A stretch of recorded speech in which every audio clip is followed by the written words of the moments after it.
தமிழ் கடவுள் முருகப்பெருமானின் பக்தர்களுக்கு தைப்பூசம் என்பது ஒரு திருவிழா மட்டுமல்ல, அது ஒரு உணர்ச்சிப் போராட்டம். தை பிறந்தால் வழி பிறக்கும் என்பார்கள். அந்த வழியை ஞான ஒளியால் நமக்குக் காட்டுவதுதான் தைப்பூசம். தீமையை அழித்து நன்மையை நிலைநாட்ட அன்னை பார்வதியிடம் முருகப்பெருமான் சக்திவேல் பெற்ற மகத்துவமான நாள். தைப்பூசம் கொண்டாடப்படுவதற்குப் பின்னால் ஆன்மீகம் மற்றும் தத்துவம் கலந்த இரண்டு முக்கிய காரணங்கள் உள்ளன.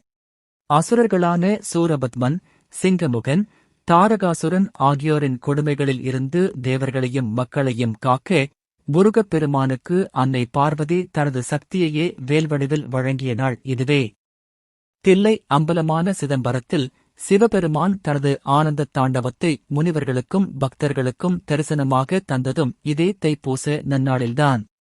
எனவே இது சிவசக்தி மற்றும் குமரனின் சங்கமத் திருவிழாவாகும். முருகன் அழித்த 3 அசுரர்களும் நம் மனதிற்குள் ஒளிந்திருக்கும் தீய குணங்களின் அடையாளங்கள்.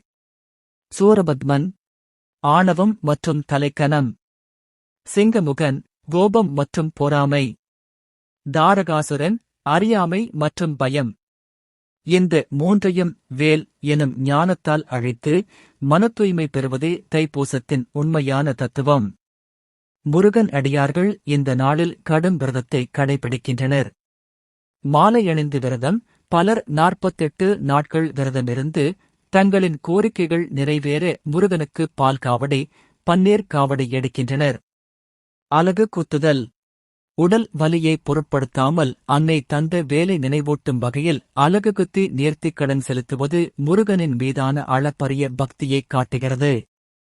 இதன் வழிபாட்டு முறை அதிகாலையில் நீராடி, கந்த சஷ்டி கவசம் பாடி, பால் மற்றும் பழங்களை மட்டும் உண்டு முருகனை வழிபடுவது ஞானத்தை தரும்.